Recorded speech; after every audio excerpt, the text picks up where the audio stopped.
Throughout the history of competitive Valorant, there's been the rise and fall of many teams. And with those teams comes their leaders, those who are there to guide the strategy of the team, and, the best of which, are there to guide the meta. Today we'll be discussing which IGL has been the most influential and the most consistent at the top of Valorant. But before that, if you enjoy my content, make sure you subscribe. I'm trying to hit 10,000 subscribers by the end of the year. Now, on to the video. So what defines a great IGL? They have to have the ability to innovate, the ability to adapt on the fly, be a great leader for the team, and have a strong understanding of the game. They also need strong variations in gameplay. During the early days of Valorant, Sentinels with Shahzam dominated the NA scene, winning a plethora of tournaments including the first Masters event in North America. Of course, Sentinels also dominate the first international event with Tens as the frontman. But how is Shahzam as an IGL? Sentinels often relied on an incredibly loose playstyle with on-the-fly calls and fragging at the centre. Shahzam also opted out of having a coach for a long time, meaning that he would do a lot of the prep work just by himself, something these days which is unheard of. Contemporary Valorant teams I feel would not have a hard time reading Shahzam's playstyle. Where is he now? Well, he played in challenges for G2 with his ex-teammate Dapper. The team failed to get a single win in the second split. Whether this is due to Shahzam's IGLing or team chemistry is an unknown. But Shahzam as an IGL may be forgotten as one of the greats.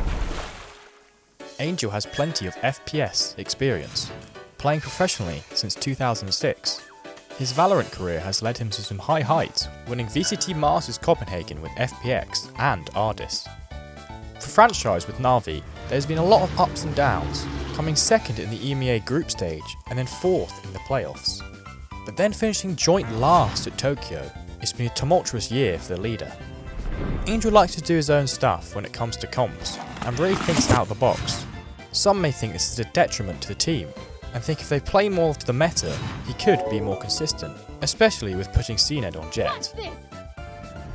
But you have to respect the wackiness he comes up with. Due to such inconsistency, it's hard to say he's the greatest. The leader behind the original Vision Strikers' 104 win streak, the highest win streak in any esport, Stax has become the staple IGL in Korean Valorant. With incredible consistency at international events, the lowest finish in the DRX lineup was the most recent Tokyo Masters, still making it to playoffs. Yet a trophy still eludes him. Stax's playstyle is very heavily set based, with incredibly coordinated sight hits and retakes. It's being clean, and DRX are going to do everything they can to try and deny that. I should try and catch do some Taco damage. in long as well, actually.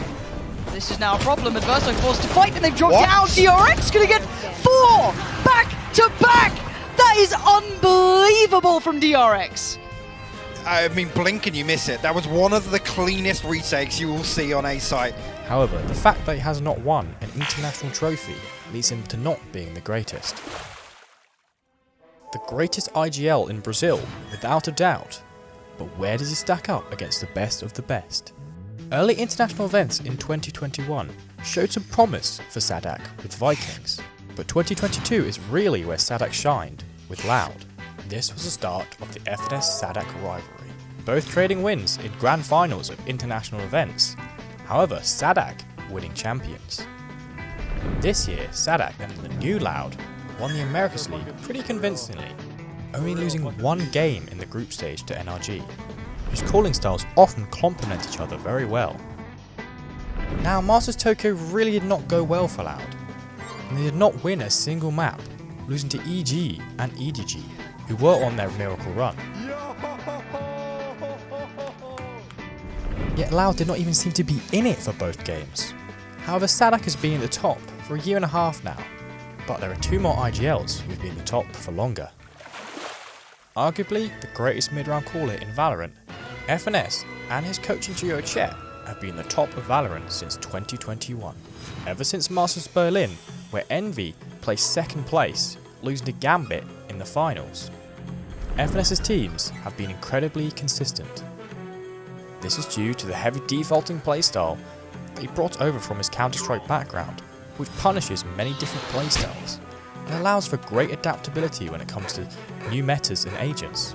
Recently being bested by Loud in the Americas final, and PaperX at Masters Tokyo, still finishing top 4, does not take away from FNS's leading ability.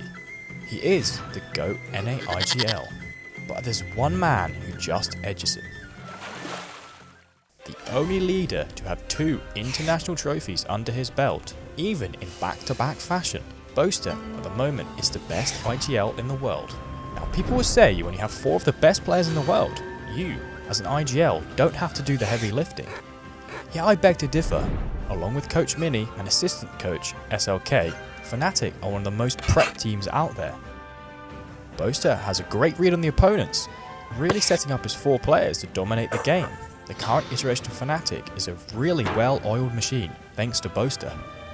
While you might say Boaster's never won an international event before this, he made the final of the first ever international event, losing to Sentinels, and he's made playoffs of both champions. Also, Boaster and Fnatic have been dealt with some very unlucky situations at international events. FNS may have the consistency, but if Boaster pulls the treble off this year by winning champions, he will be the undisputed GOAT. Thank you for watching my video till the very end. If you enjoyed it, make sure you subscribe, and check out my other videos.